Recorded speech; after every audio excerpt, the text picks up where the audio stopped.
In this lesson, we're going to continue to look at what happens when we pass a current into different types of electrolytes. So in the last lesson, we have looked at the first 4 electrolytes. Now we're going to look at 2 more electrolytes, actually just 1 more electrolyte, but using 2 different types of electrodes. The next electrolyte that we're going to look at would be aqueous copper 2 sulfate. Now, let's go through the steps once again. The electrode connected to the positive would be positive. The electrode connected to the negative terminal would be negative. Next, we look at the ions that are present in copper 2 sulfate. Now, before we go on to analyze the ions that are present in copper 2 sulfate, at this point in time, when we talk about copper 2 sulfate being the electrolyte, I hope that the mental picture of a blue solution should come to mind, because up to now we have encountered this many times. Copper 2 sulfate is actually a blue solution. Okay, so we'll come back to this in a while. Now, the ions that are present in solution would be copper 2 ions, and then H plus ions, sulfate ions, and then OH minus ions. Alright, so your negative ions are going to be attracted to your anode, which is the positive terminal, which is the positive electrode, and then your cations will be attracted to your anode, which is your negative electrode. So now once again we have 2 ions at each electrode. How do we know which one is preferentially discharged? We need to refer to the electrochemical series again. So for at the anode, when we compare sulfate and hydroxide, once again sulfate is never discharged in the context of O levels. So the ion that's selectively preferentially discharged at the anode would be hydroxide, and once again it will be oxidized to form oxygen gas.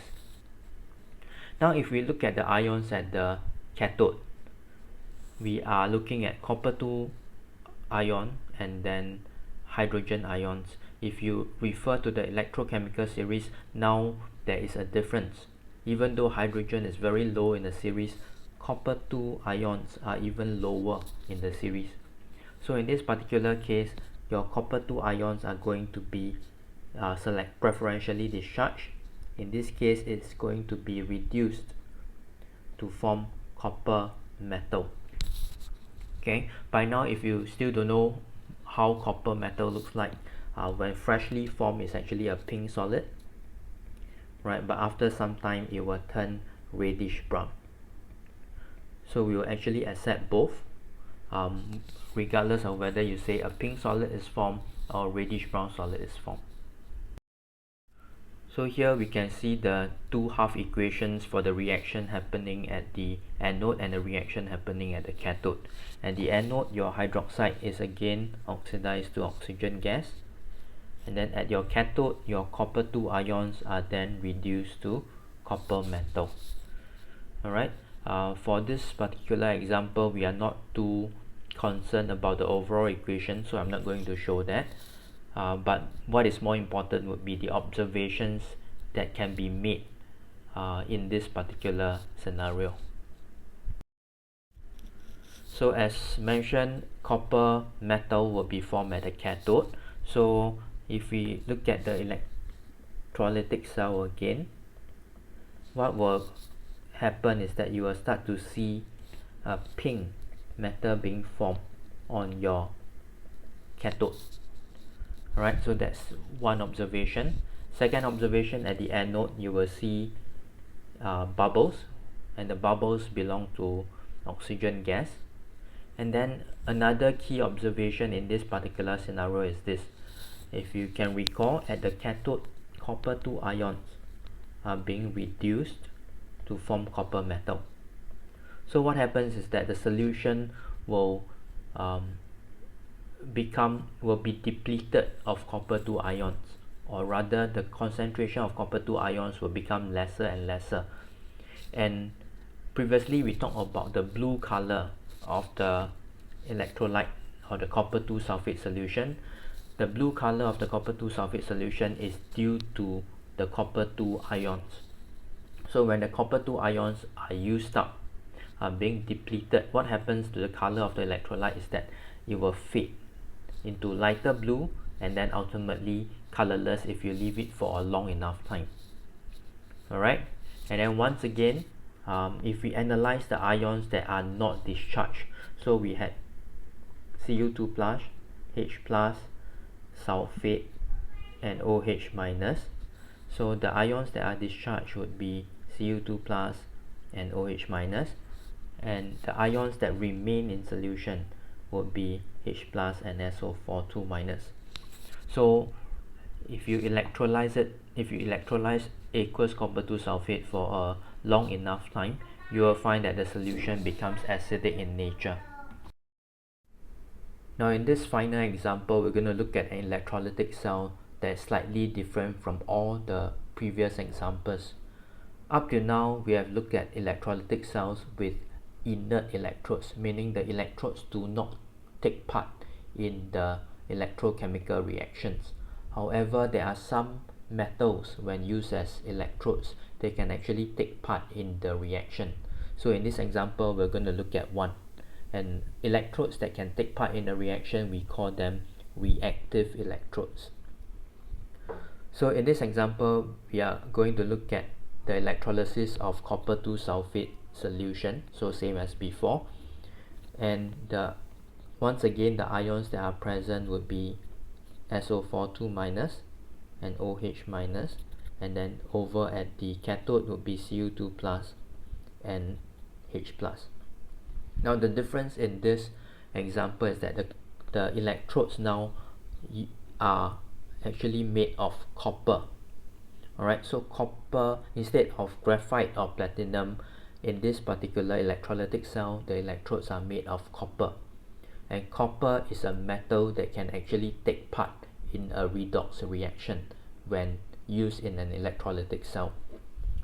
So whenever reactive electrodes are being used as in an electrolytic cell, we need to consider that they can be oxidized at the anode. Alright, so we need to consider that copper can actually be discharged, or rather the species that's being discharged at the anode. So when we analyze the ions at the cathode, same thing, copper 2 plus will be the ion that undergoes reaction to form copper metal. Now when we look at the species at the anode, now other than the ions present, there's also copper metal. So which one will be the easiest to be discharged? Now in the context of O-levels, you just have to believe me that copper metal, in this case of the three species, copper metal is the one that's the easiest to be oxidized. So what happens at the anode is that copper will give up its electrons to form copper ions. Alright, so instead of sulfate or hydroxide that's being discharged, when we have a reactive electrode at the anode, the reactive electrode is the one that undergoes oxidation at the anode. That's the important thing that we need to learn. Alright, now let's take a look at the half equations of the reactions that happen at the anode and the cathode. So now at the anode, we have something special. The electrode actually is the one that's being oxidized to form your copper 2 ions. At the cathode, now it will be it is the same as before. It's your copper 2 ions that are being reduced to form copper metal. So due to this different reaction happening at the anode, the observations that you will see will be quite different also. For a start, there will be no more effervescence, unlike the previous case. But when a metal becomes an ion, what you would physically see is this. Alright, this is the cell at the start. This is the electrolytic cell. They are both made, the electrodes are both made of copper. Now when copper becomes copper ions, what we will see is that because copper 2 ions are soluble in water, you will find that the electrode becomes smaller and smaller over time. So it will actually dissolve into the solution, or it becomes smaller over time. Alright, the observation at the cathode remains the same. You will have some pink solid form at the cathode, so the cathode will increase in size. It will become larger. Now the next observation is a very unique one to this particular example. Is this: if you can remember, in the previous example, the blue color actually fades. Alright, the reason for the fading is because copper 2 ions are being used up, so the concentration decreases with time, so the electrolyte becomes lighter and lighter. Now in this case, even though copper 2 ions are still being used up, but if you look at the reaction at the anode, it produces copper 2 ions. So essentially, while the copper 2 ions are being used up at the cathode, it's constantly being regenerated at the anode. So the concentration of copper 2 ions in solution essentially remains constant. So what different observation will we make is that the blue color will remain or will persist for an extended period of time. So as mentioned, your anode will decrease in mass, it will dissolve into solution. Your cathode will increase in mass, and you will see a pink solid being formed at the cathode, and the blue color will persist or will remain. Now we have looked at all the different examples that we need to learn in the syllabus. So let me revise certain concepts that are applicable to every single example. Right, the first of which would be anode attracts anions, so they are positively charged. Cathode attracts cations, so they are negatively charged. This applies for all electrolytic cells. Alright, next, at the anode, oxidation always occurs. At the cathode, reduction always occurs. So one way to remember that is red cat. So reduction occurs at the cathode. Alright, the third concept that is universal would be electrons always flow from the anode to the cathode. So one way to remember this is that it follows alphabetical order from A to C. Now that we have reviewed the key concepts in electrolytic cells, the last thing to look at would be the applications for electrolysis. There are 3 applications for electrolysis in the syllabus. One is extraction of metals. Now extraction of metals, if you can recall, in the metal reactivity series,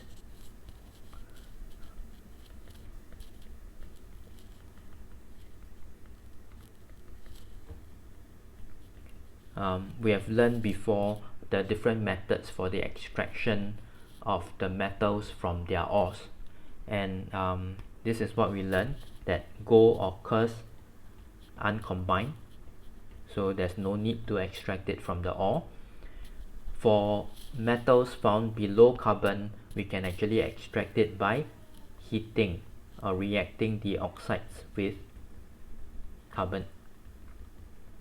Whereas for the metals above carbon, we need to use a method called electrolysis. So this is what it is.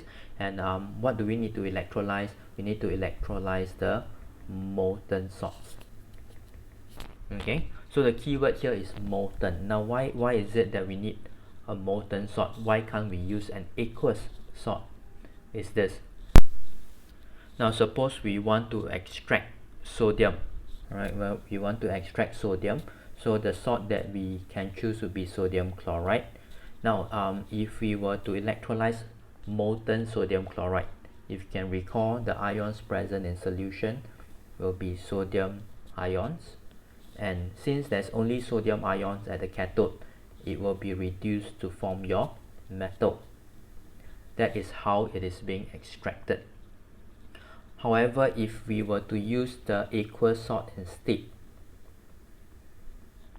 alright, this is also another example. If we were to use the aqueous salt instead, now we will have two ions in solution. On top of sodium ions, we'll have hydrogen ions, and if we compare the electrochemical series, hydrogen ions will be the one that's being reduced to hydrogen gas. So whenever you use an aqueous solution for the reactive metals, you will end up having the hydrogen ions being discharged in place of your metal ions. So you will not end up getting any of the metal, but rather you will end up getting hydrogen gas. Alright, so there are two other applications of electrolysis. One would be the purification of copper, the other one would be electroplating. Now these two applications are based on the concepts of the very last example, the one where we electrolyze copper to sulfate with active electrodes or reactive electrodes. Let's look at the two of them in greater detail. Now in the purification of copper, how do we actually do it is that you need to remember this particular experimental setup, which is that the anode must contain your impure copper, your cathode must contain your pure copper, and then your electrolyte must be a copper salt. So in this case, we're going to use aqueous copper 2 sulfate. Okay, now what's going to happen when we pass a current into this particular experimental setup is this.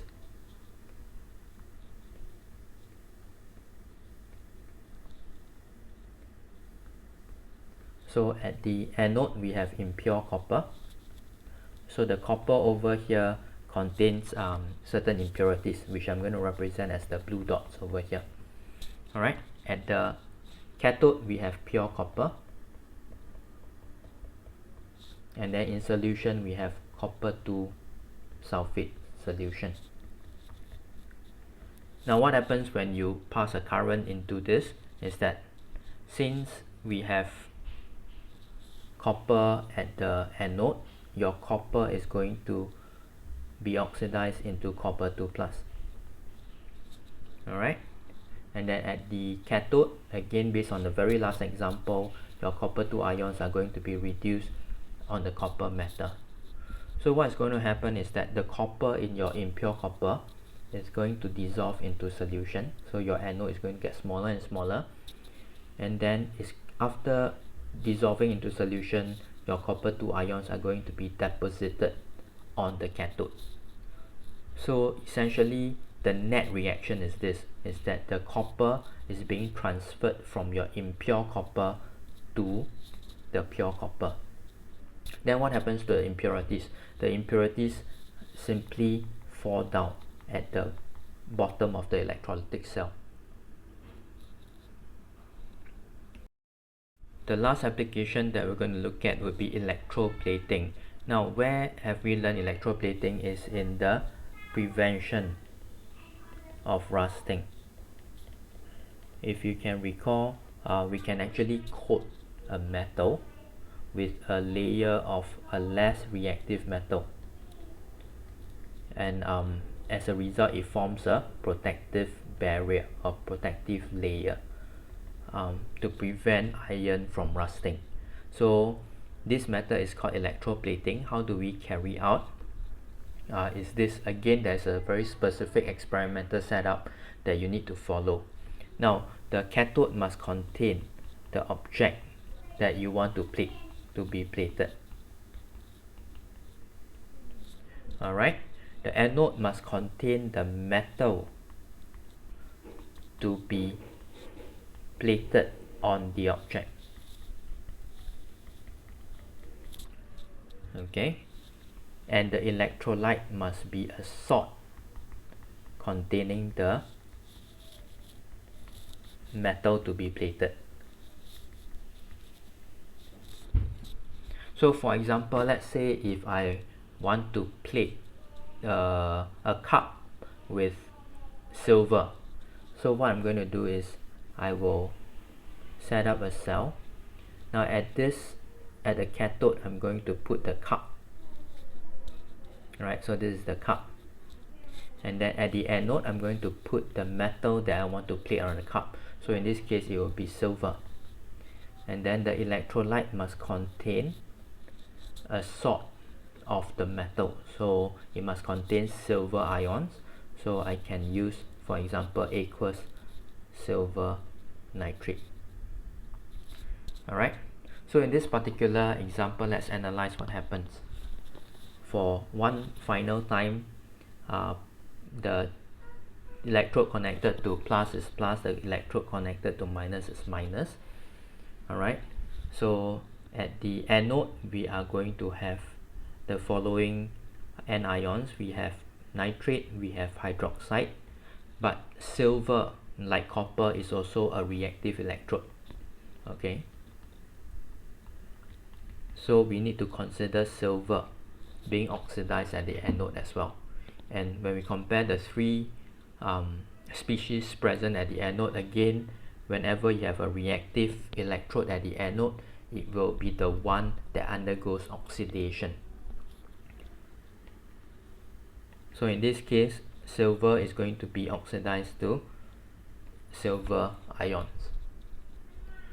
Alright, at this point in time, if you are wondering, so which electrodes are considered reactive electrodes, you can, in the reactivity series, the metals that are below hydrogen can be considered to be reactive electrodes. So there are essentially three of them: copper, silver, and gold. Now we'll look at the ions that are present at the cathode. We have Ag plus and we have H plus. So if we analyze the electrochemical series again, Ag plus is the ion that's being discharged. So what happens when silver ions are being reduced? They form silver metal. So experimentally, what is going to happen is that your cup is going to be deposited with a layer of silver metal. So this technique is called electroplating. By reducing silver ions at the cathode, the metal is formed, and then it's deposited on the object to be plated.